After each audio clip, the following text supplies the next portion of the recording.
Hello, friends. Hi from my super well decorated New York City apartment that I'm never in because I'm always on the road and have no money. But hi, all that Sex in the City was just previewed in the background. If you're wondering, my life in New York City is a lot more city than sex lately. Um, okay, so if you remember a couple years ago, 2022 to be specific, I started working on a movie about Miami comedy. And to say Miami comedy is a really like broad and kind of vague general thing. When I say Miami comedy, I mean my friends. And I mean their shows and their talent and the sense of humor that Miami has and the talent and the sense of humor that my friends have and the camaraderie and the energy and the momentum and more so the love that I felt after relocating out of New York and back home to specifically Kendall, West Kendall, and my childhood home and bedroom. Shout out Karen and Tony for taking this gesture in. I've never made a movie before. I didn't even necessarily aspire to specifically be a filmmaker. I didn't think I could make a life for myself or a career as a comedian in Miami. And before I knew it, COVID pushed me way out of New York. And as heartbroken as I was, little did I know that on the other side was going to be a love story with me and my hometown. And growing up in Miami, I didn't feel super comfortable there. I didn't always feel like seen, or I didn't always feel like I fit in. And I loved it. And I had great memories and core training as a comedian. And obviously it made me the person that I am today. But it felt like home and it didn't. So I made this grand dash to New York City to work in PR and then eventually pursue stand-up and acting. And I viewed Miami as impossible for my career.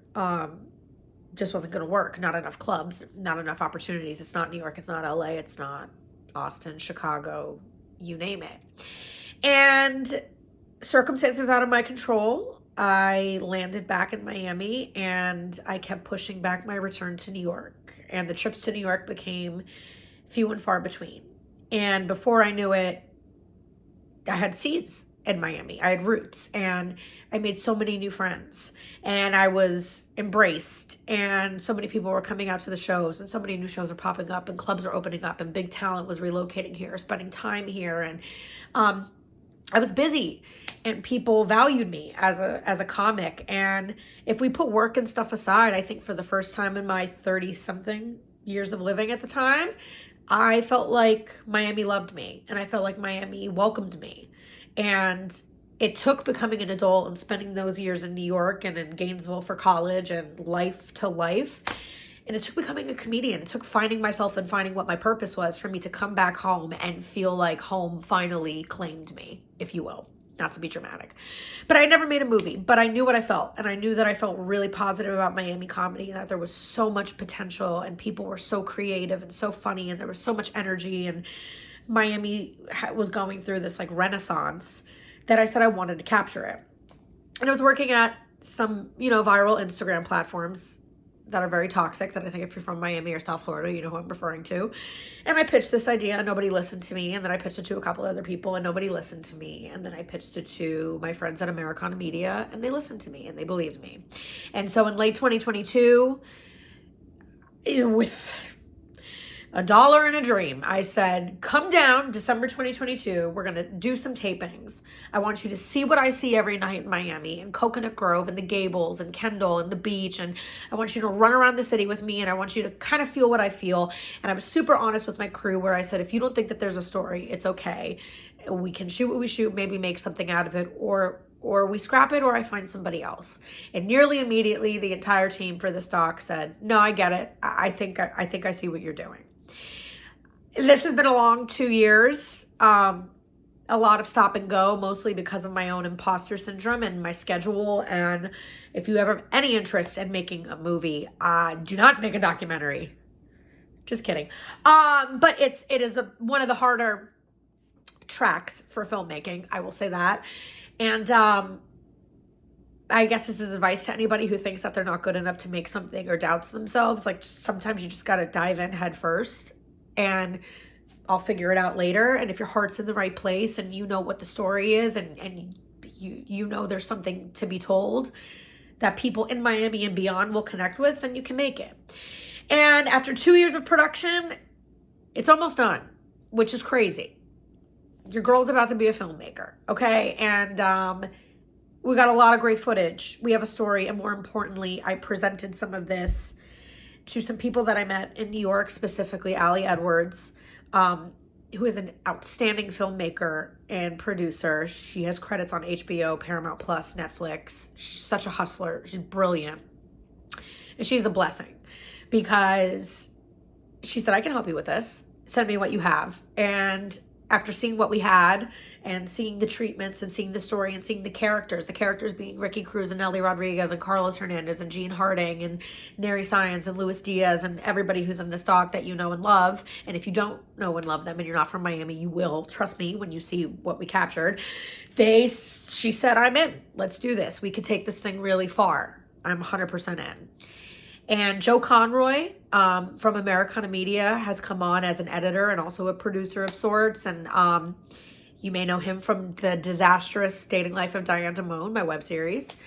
And it feels awesome to have two people guide me and be my guardian angels with this thing and help this thing come to life. So last November, we had an early preview of the doc. I headlined New York Comedy Festival. I brought Ricky Cruz and Ellie Rodriguez and Brandon Barrera with me, all South Florida comics, homegrown. The whole theme was Miami, from the house playlist to the comedy and to the preview of the doc. I wanted to throw up. I had never been this nervous before for stand-up, for anything, for an audition. I said, oh my God, we're going to play 10 minutes of this movie. And what if nobody laughs? What if nobody reacts? What if it's shit? What if it's... And that's no mention to anybody involved. It's my own anxiety. And the room exploded at Asylum in New York City, Asylum Theater. People laughed and awed when they saw Karen and Tony and my parents and the familiar faces and the funny things about Miami that make it Miami, that make the Magic City the Magic City. And I said, okay, I think I may have something. I think I might be headed in the right direction. And so now I come to you as a small woman with space buns in the Upper East Side of Manhattan saying, I think this thing is going to be great. I think it's going to be big for me and for Miami and for my friends. And I want it to be, and I always wanted to make something that would make everybody proud. And that was kind of it. Much like stand-up, I was like, I'm not in it for the money. And then my parents were like, you should be. But it's here. And now that I have multiple people on board that see what I see and are going to help me just kind of push this boulder up the hill. Is that a metaphor? I don't know. I feel this reignited passion. And in order to do this right, as cringe as this is, hello, yes, this is me on Indiegogo. We want to do it right. I don't want to put anything out in the world that makes Miami or anybody look anything less than incredible. We already get shit on a lot for not having a real comedy scene or not being taken seriously as a city, and I'm fucking over it. And I think if you watch this short film, you will be too, if you've ever doubted Miami comedy in any shape or form. So we just need a little help. That's it. Anything you can give. We need a little money so our incredible editors who boast credits that I'm gonna butcher in Netflix, Paramount, that are so gifted and see the story are helping this thing that has lived in my head and been the bane of my existence for 2.5 years finally be a thing. And now that we're in it, and if we can hit this goal, the goal is as far as it can go.